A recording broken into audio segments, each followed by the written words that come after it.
اعوذ باللہ من الشیطان الرجیم بسم اللہ الرحمن الرحیم۔ السلام علیکم ورحمۃ اللہ وبرکاتہ۔ طالب علم ساتھیوں، اس سے پہلے والی ویڈیو میں ہم نے پارہ نمبر 5 سورۃ النساء آیت نمبر 43 کے بارے میں پڑھا۔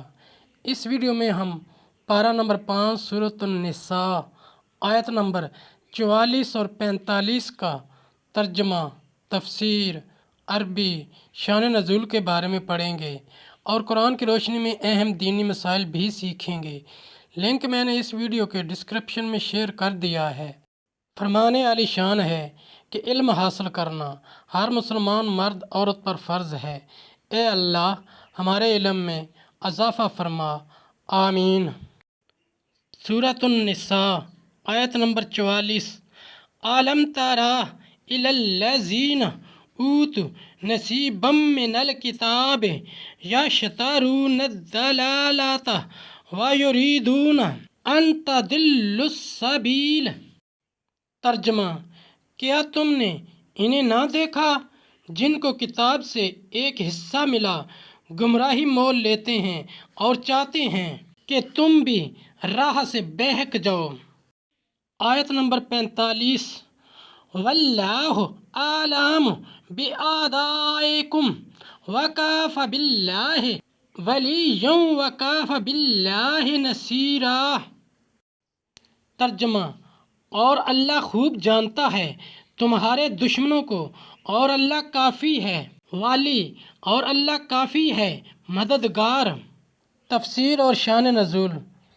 وہ یہ کہ توریت سے انہوں نے صرف حضرت موسیٰ علیہ السلام کی نبوت کو پہچانا اور سید عالم صلی اللہ علیہ وآلہ وسلم کا جو اس میں بیان تھا اس حصہ سے وہ محروم رہے اور آپ کی نبوت کے منکر ہو گئے۔ شان نزول۔ یہ آیت رفاع بن زید اور مالک بن دخشم یہودیوں کے حق میں نازل ہوئی۔ یہ دونوں جب رسول کریم صلی اللہ علیہ وآلہ وسلم سے بات کرتے تو زبان ٹیڑھی کر کے بولتے۔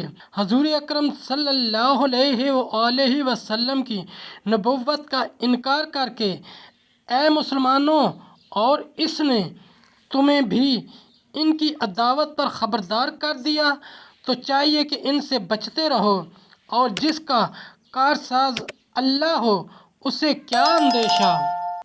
ساتھیو، ہم نے قرآنی تعلیمات کو دنیا کے کونے کونے میں پہنچانا ہے، اس لیے آپ بھی لائک کیجئے، شیئر کیجئے، اپنے دوستوں اور اپنی فیملی کو میرا چینل قرآن ود ایڈیپیڈیا سبسکرائب کرنے کی دعوت دیجئے اور گھنٹی بجانا نہ بھولنا تاکہ اگلی ویڈیو کا نوٹیفیکیشن آپ کو وقت پہ مل سکے۔